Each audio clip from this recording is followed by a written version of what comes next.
Hey everybody. So I wanted to go ahead and record um, a video about counter arguments and how to address counter arguments in your essay.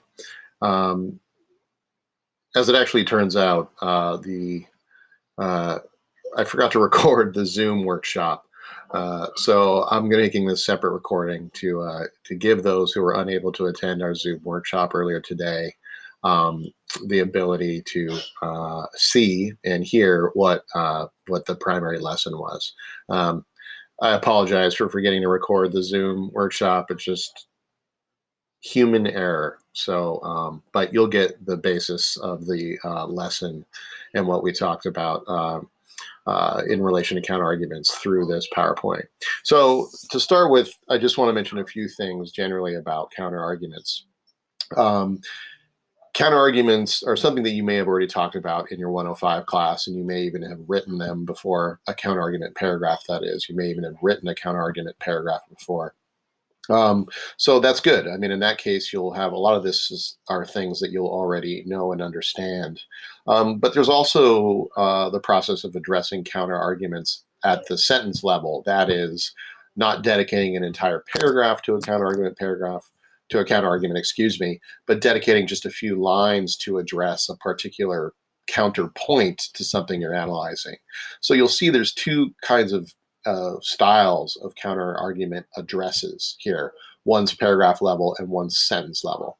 Again, you are not required in your subculture essay to use any of this, right? If you want to address counter arguments, or if you think it's necessary to address a counter argument, like if you're writing about a subculture that's very controversial, then this is something you should consider, and it's something that can also give you another sort of tool in your toolbox of writing, right? A counter argument paragraph serves as a support paragraph. So if you're like, well, I don't really have another subclaim driven analysis, maybe I can bring in a counter argument paragraph.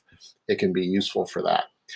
So let me go ahead and sort of start by giving you a definition and some context of what counter arguments are and what they're all about. What are they? Quite simply, it's what they sound like they are. They are a set of reasons or an argument that oppose or challenge your own argument, right? So, if, some of them are quite obvious, right? Which is to say, like, if I'm writing about like a highly controversial group, and you'll see the example that I'm using in this presentation is the Black Panthers, right? A lot of people they were a highly controversial group in the sense that they used kind of militaristic strategies, right? Not only did they carry weapons and utilize violence, they kind of adopted a slogan from Malcolm X called "by any means necessary." Um, and so obviously that upset a lot of people. It led to a lot of death and violence on both sides between the Black Panthers and the KKK and the police.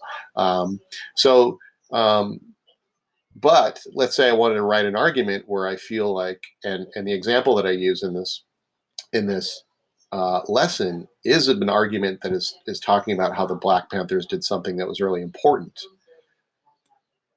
However, since there is this sort of controversy, it's smart to address that counter argument in order to sort of show that you're aware of the fact that there's a lot of controversy surrounding this group. It actually allows your argument to have more depth and allows you to be sort of have more credibility as an analyzer and an arguer.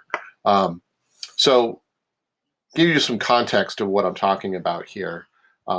Is part of it comes from sort of Sun Tzu's idea in the Art of War that if you're ignorant of both your enemy and yourself, you are in certain peril. And the reason I bring this quote in is not to set up this idea that the papers we're writing are war driven or they're battles, right? But the idea here is that what Sun Tzu, I think, is pointing towards, because he's both a military commander as well as a philosopher, is the idea that when I'm making an argument or expressing my own perspective, which we're doing in our papers, I want to make sure that I'm also aware of other perspectives that are out there. And the reason for that is that it makes my argument that much more effective, right? So this is connected to sort of the purpose of our papers, as you'll see in just a second. Another piece of context here is, connected to this a notion of classical rhetoric, right? Where Aristotle outlined a lot of sort of the rhetorical principles, ethos, pathos, logos, all those things that we've are dealing with in terms of rhetoric. And rhetoric, by rhetoric, I mean the kind of art of argumentative analysis, or the art of communication, of communicating persuasively. But there's sort of a difference here in the sense that what was going on in the kind of rhetoric that was taking place, and this is kind of a sweeping statement, but just for our purposes here, the rhetoric that was being used in sort of the Roman Senate, the Greek Senate, was very sort of oppositional, right? That, I would be, or antagonistic, very confrontational. And that's not really what we're doing. So it's not like we address counter arguments to sort of shut them down, right? Instead, we're addressing counter arguments to not only establish our own credibility, like, hey, look, I know all the different debates, or not all the different debates, but I know the key debates around this topic, right? And I also maybe give credence to some of those debates. But then I am taking my own position, my own argument. And this takes us to the kind of arguments that we're writing here, right? And these kinds of arguments are really focused on Carl Rogers, a psychologist who talked a lot about rhetoric, says that one's inability to communicate is a result of one's failure to listen effectively. That what we're doing with these papers is we're really sort of taking the time and consideration. We're taking the time to consider some sort of topic, right? In this case, a subculture, with some sort of depth and care, right? So that's why we're doing research, right? Is I'm going to try and find out what are the debates that are out there. I'm going to sort of take my own position in those debates, and then I'm going to develop my argument from there. So the goal of these papers, and this is related to sort of Carl Rogers' idea of communication and rhetoric, is that it's not to sort of vanquish, perhaps like in Sun Tzu's case, or in the idea of classical rhetoric's case, and kind of antagonistic rhetoric.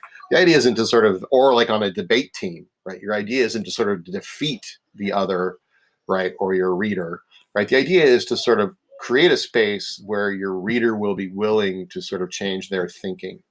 So why do this? Why address counter arguments? Well, I think I already mentioned that it just makes your arguments more effective, more sort of, I don't want to say balanced, but it makes your arguments have more of a sense of anticipation, awareness, and they connect with your reader. So anticipation, what I mean by anticipation is that,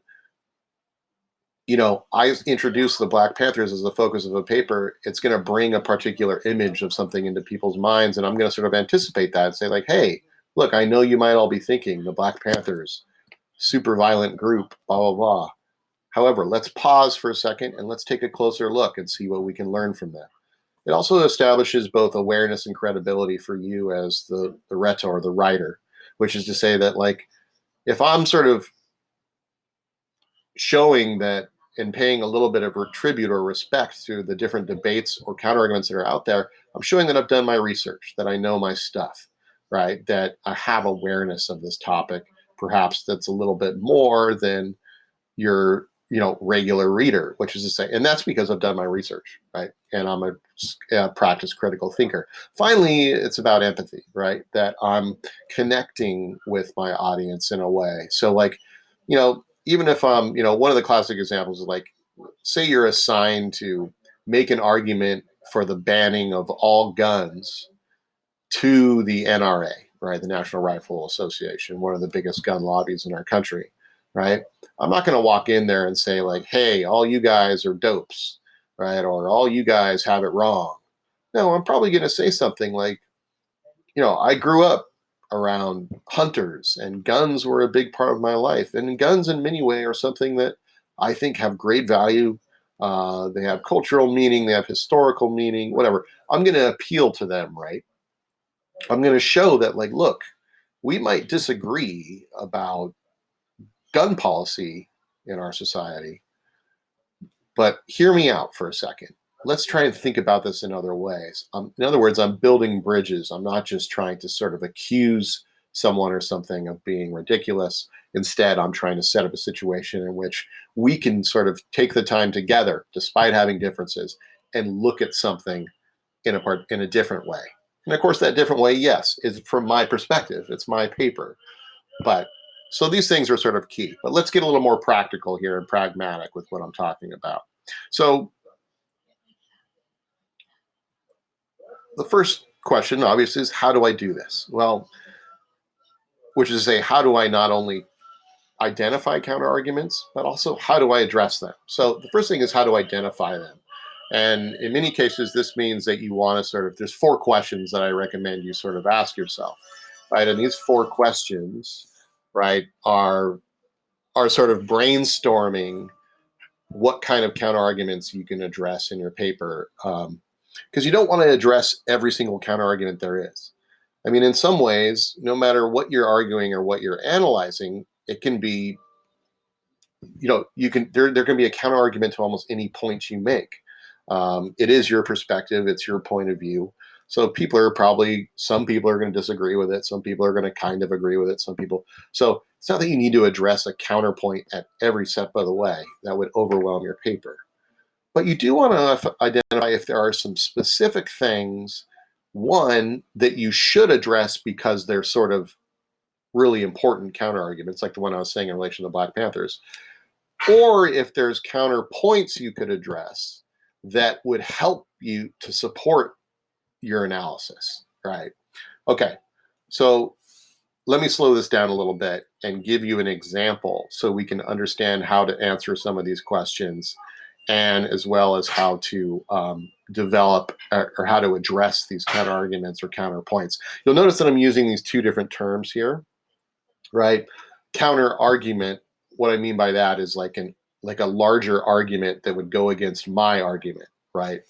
A counterpoint would be something more related, like a smaller point, like a counterpoint to a particular analysis I'm making, right? So let me get to the example I'm going to use. I'm going to use for this lesson an example of a paper written about the Black Panthers. And just to give you a few notes about what the argument was, I'm not going to give you the full central claim here, nor the subclaims, but just to give you a sense of what argument was being made and what analytical points are being made.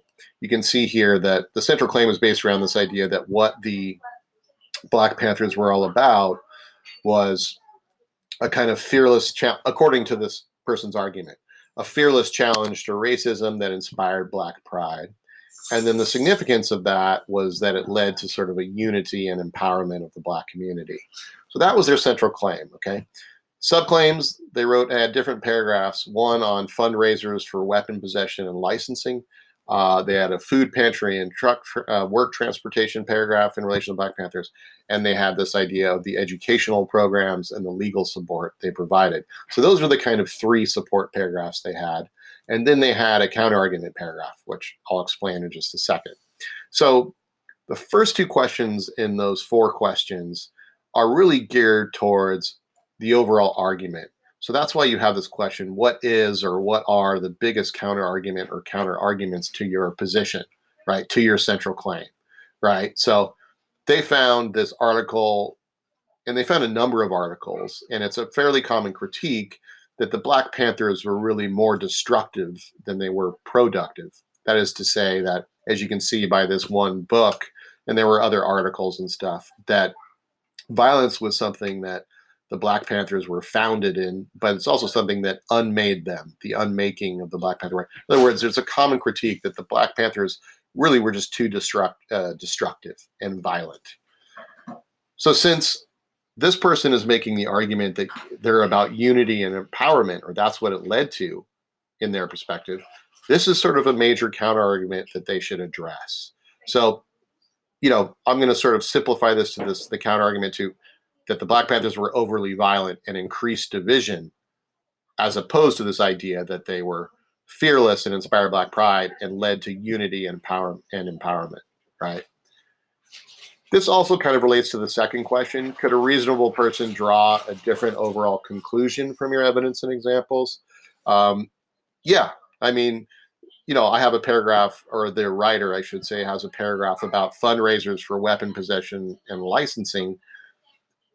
Somebody else could say, like, well, that just lead to more violence. That just led to more, even though the paper is making the analysis that the fundraisers actually led to people being able to have a sense of security and be able to protect themselves. So for the overall argument, this idea of overly violent and increased division is something that is sort of a counter argument to the central claim. Now, the other questions are really geared, questions 3 and 4 are really geared towards specific analyses you're going to be making in your paper.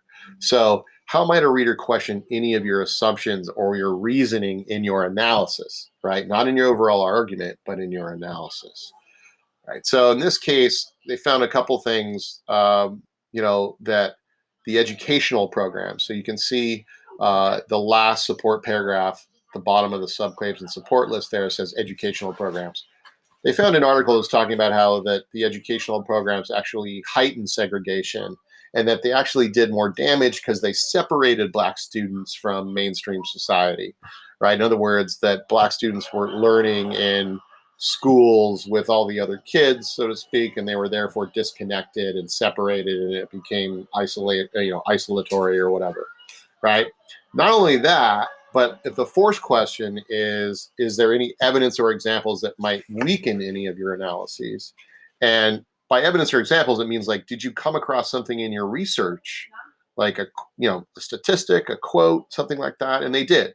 They found this quote from an article that was saying that since 1954's Brown versus the Board of Education ruling, that segregation has actually increased in schools. That it's not the Brown versus Board of Education, which was a court ruling to strike down segregations in schools. When we actually look at the details, segregation's actually increased. So the Black Panthers actually were part of that problem. It was the sort of implication of the article. Okay, so how do we start to address these things, right? There's two methods of address, and they're geared towards either case.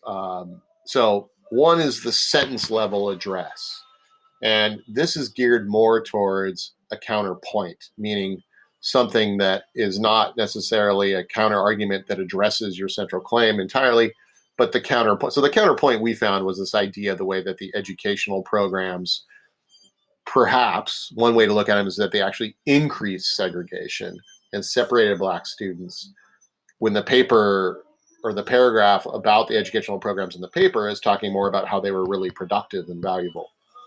So to address this, instead of having a whole paragraph that addressed this counterpoint, because it's a small point, they just did it at the sentence level. So this is a section from a paragraph, a subclaim-driven analysis paragraph, that in which they are the educational programs and legal support paragraph. And the writer is talking about in the paragraph how these schools were really beneficial for the children of members of the Black Panther Party, right? But then they decided, like, okay, this counterpoint is something I want to address. So let me read through this.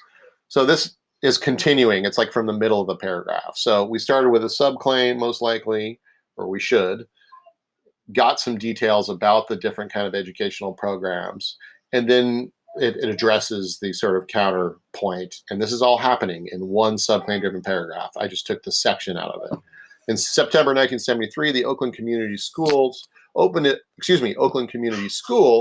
doors as the first Liberation Day school. This came about when David Hilliard insisted that sons and daughters of Black Panther Party's members should be educated. Now, here we get the address of the counterpoint. So some argued that these liberation schools only served to increase segregation since the 1954 Brown versus Board of Education decision. This assumes that segregation was completely resolved by the court's decision. The reality was that decision met heavy resistance, and many northern schools were not bound by the decision, so segregation continued.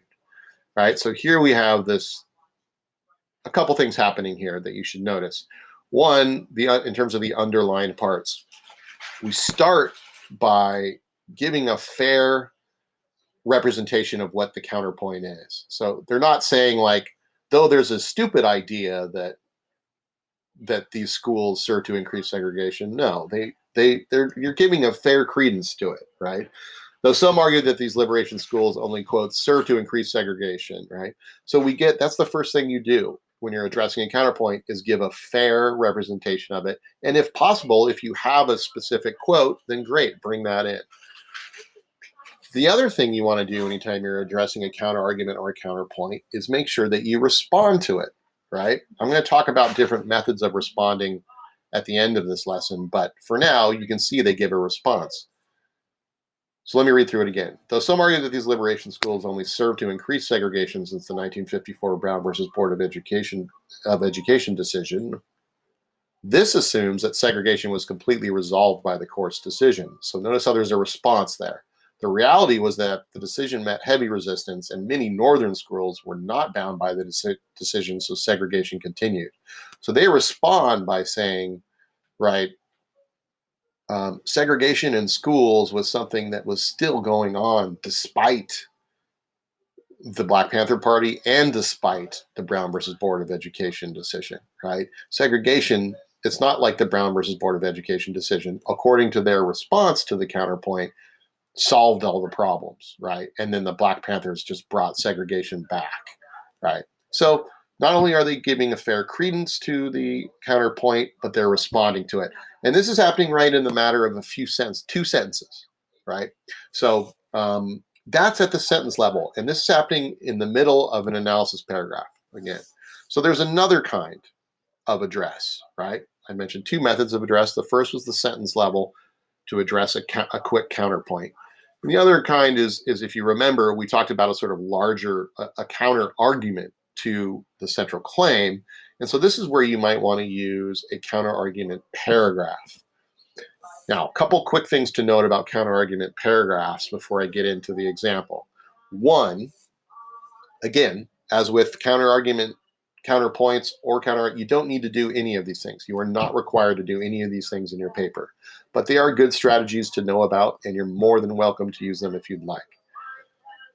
In particular, with a counter-argument paragraph, I would suggest you use a counter-argument paragraph if you know of or if you find a counter-argument that seems substantial, right? That is a pretty big counter-argument. In other words, it sort of challenges the sort of core of your central claims idea.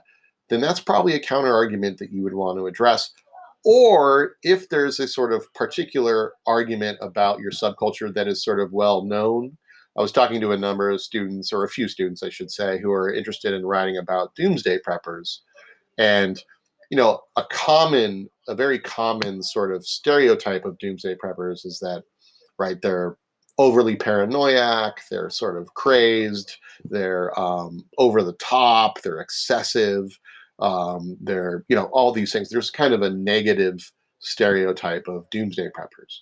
And so they're saying, you know, they're interested in sort of addressing that and saying, like, while many of us might feel this way, this doesn't mean that there isn't some things we could learn or that there isn't something valuable going on in relation to this that could teach us something, right? So in the case where your subculture is particularly controversial, you know, so that's where you might also want to bring in a counter-argument paragraph. So in this case, the example is this idea that the Black Panthers, and it's a common critique of the Black Panthers, is that the Black Panthers were overly violent and they increased division in society. And that obviously challenges the core of the argument here. Now I'm going to take away this stuff. Well, I want to bring this back for a second. Just keep in mind these ideas of unity and empowerment, community, because those are the key ideas of the larger argument, and those are going to come back into play. I'm going to move this stuff out of the way, though, so to speak, because we're talking about an entire paragraph, right? So the other thing you need to keep in mind with a counter-argument paragraph, should you decide to use one, is that it should be your last support paragraph before your conclusion. So it's going to be your second to last paragraph. It should be your last support paragraph before your conclusion, okay? The reason for that is because, you know, eventually we're going to be writing 1,500 words on our subcultures, right? So for the revised draft, the final draft. So the reason for that is that you want to make sure you establish and develop your central claims argument through your 3 or 4 analysis paragraphs, whatever it might be, and then you can address the counter argument, right? So if you use a counter argument paragraph in the case of a paper of this length, or what will be 1,500 words, you want to use the counter argument paragraph should come as your last support paragraph before your conclusion. So let's read through this counter argument paragraph, and then I want to sort of take a look at what are the specific things that this paragraph is doing. So many argue that the Black Panther Party used an excessive amount of violence in order to achieve their goals. Members of the subculture would use weapons against police, resulting in many casualties and killings on both sides. After the 40th year anniversary of the Black Panther Party, Debbie Schlussel writes in her article, quote, 40 years of violence and murder, unhappy anniversary Black Panthers, that, quote, the Black Panthers' 40 years has been marked by violence, murder, cop killing, anti-Semitism, and anti-white racism, pan-Islamism, and a host of other things that are no good for any free and democratic society. As has been established, the Black Panthers would use guns for both violence and intimidation against a quote-unquote enemy that required such actions for resistance. However, Schlussel compares the Black Panther Party to terrorists, short-sightedly comparing them to Islamic terrorists we are fighting now. This misses 2 crucial points: that not only were the police and National Guard well armed during civil rights protests, but such racist groups as the KKK and white nationalists were also armed. Secondly, the primary purpose of the Panthers' use of weapons and intimidation was to protect their people and their communities from the terrorism of racist groups and racist police officers. To the point, John Simpkins' article, The Black Panthers, shows that Black Panthers face such terrorism all too frequently, writing that, quote, over a 6-year period, 24 Black Panthers had been killed in gunfights with the police. In turn, without violence, the Panthers wouldn't have been able to provide all of the programs, opportunities, and protection for Blacks as it allowed them to form a comfortable and safe community for African Americans. Okay, so again, let's slow this down a little bit and take this piece by piece. So the first thing that's going to happen in a counter argument paragraph, right, is instead of a subclaim, okay, all your other support paragraphs should have subclaims.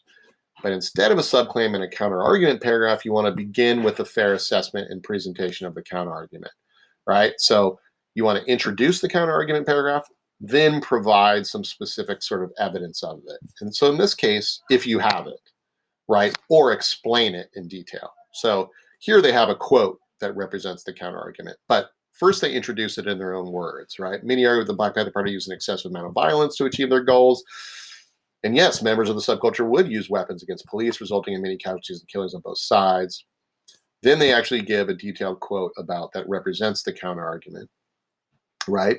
And then it also shows how that counter-argument relates, right?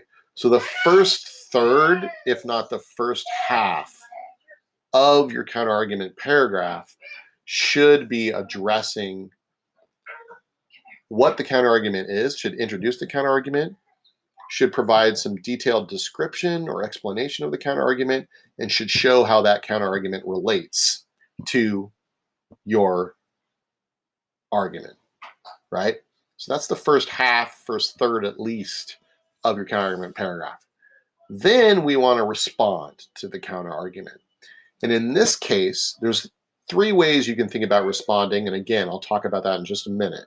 But in this case, they decided to respond by refuting the counter-argument, right? So first of all, they explain what Schlussel means, right? But then they say, Schlussel compares the Black Panther Party to terrorists, short-sightedly comparing them to Islamic terrorists we are fighting now. So right there, we get a sense that, like, well, the author feels like this counter-argument is a little bit misses the point, right?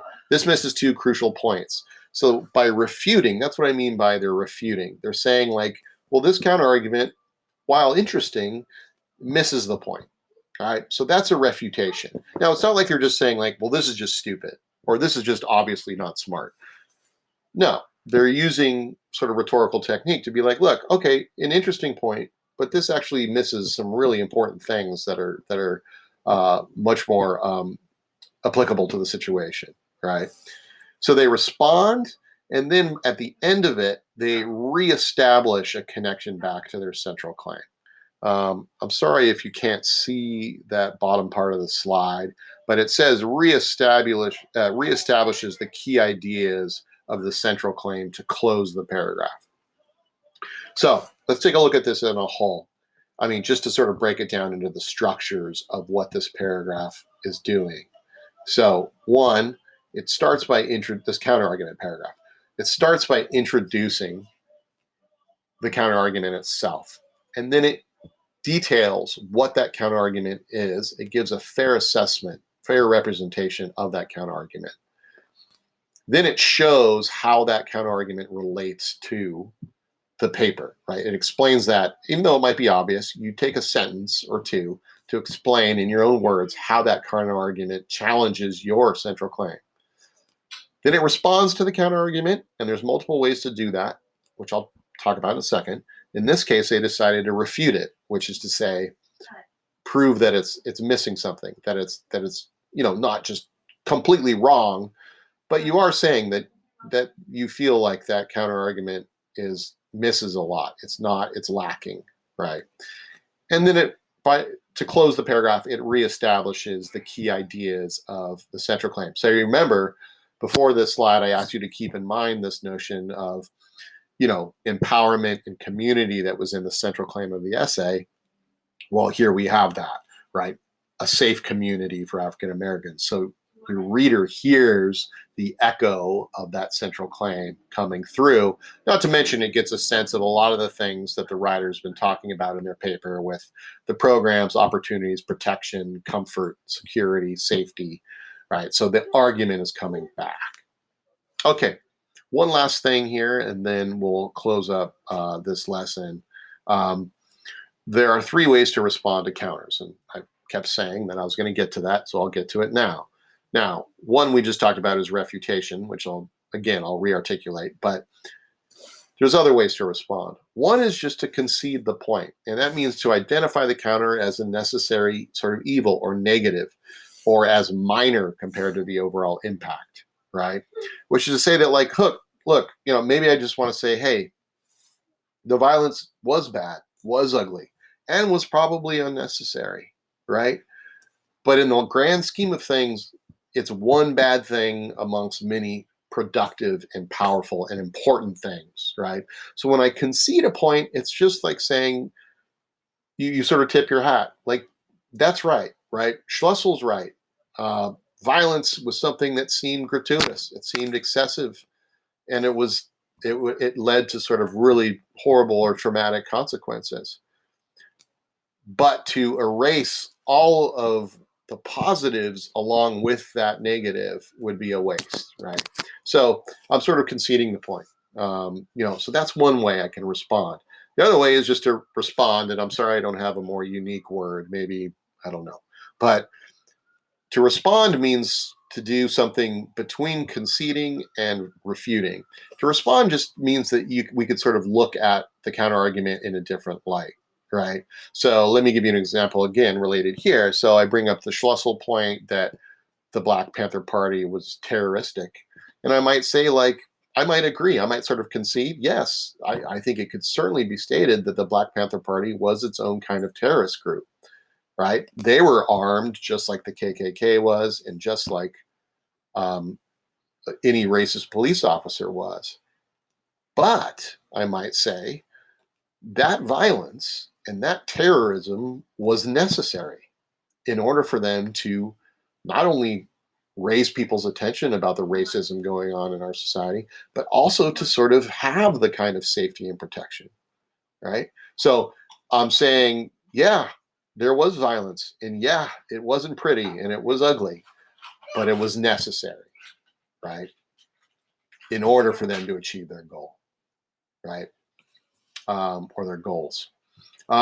And then the third one you recognize, which is to refute. And that means to discredit the counter with evidence and examples. So you notice here that the refutation, you should have some sort of evidence or examples. It doesn't necessarily have to be like here they use the Simpkin article, right? But notice that to refute it, right? But they also refute it by saying like, yeah, the Black Panthers were violent, but the things that that counter argument misses by calling the Black Panthers terrorists was that then we should call all of them terrorists. We should call the police, the racist police that was beating and killing African Americans terrorists. We should call the KKK terrorists. We should call the government terrorists. We should call the sort of Jim Crow laws of the era or the era just prior terroristic, right? That the Black Panthers themselves, if they're terrorists, they were victims of terrorism, right? So they're saying that to call them terrorists is incorrect, right? It sort of misses the point, right? So they're sort of refuting the actual counter argument there, and that's really it with counter arguments, right? So just to review quickly,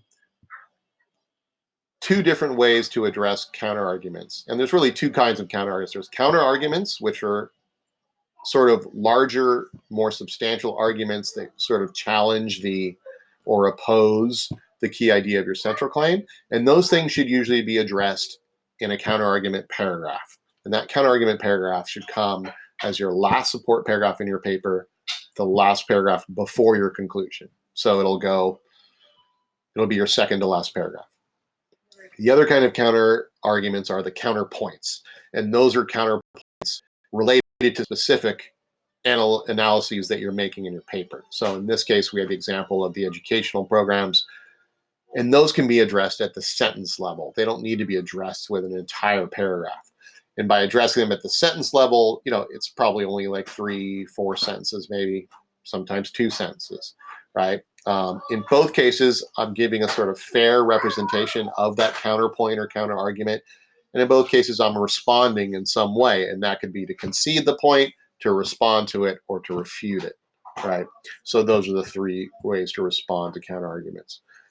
This is something that is, what's nice about this is it's yet another way to not only effectively and rhetorically appeal to your audience, right? I mean, think about it. This happens all the time in regular conversation. Let's say you're having, let's say you watched a movie with your friend, right? And your friend just really didn't like the movie, and they have this viewpoint that the movie was sort of, sentimental and it was overly violent, whatever. They have their own viewpoint about the movie. So I'm in a conversation with them. I'm not gonna say like, oh well, I mean, if I'm having fun with them, poking fun with them, sure, I'm gonna say whatever. You're an idiot or blah blah blah. You're a punk. But like in the course of actual sort of involved conversation, I might say something, look, I completely understand your point of view, and I actually can see what you mean. Like I could see how those scenes are sentimental, and they were a little sentimental, right? But then so by saying that, what I'm doing is I'm sort of addressing the counter argument just in a conversation, like, oh yeah, I see your point. I could definitely see that. But I actually think overall the movie was pretty good. I mean, I think it actually really did it, so this is a rhetorical strategy that's not just used in argumentative analysis or Senate debates or political debates or, on these sort of debate shows and television. But it's a strategy that's used all the time because it's a conversation, it's exchange, it's a communication process by which you're paying respect to other opinions while at the same time, and you pay that respect in order to show not only you are knowledgeable about the topic and you are aware of these other ideas, but also to sort of open your audience up to see it your way as well, right? And that's why it has that rhetorical effect. All right, everyone, I hope that was useful. There's documents in the course documents module in Canvas that will also further describe this process, and I will upload this PowerPoint and obviously this video there. And until next time, good luck with all the writing. Take care.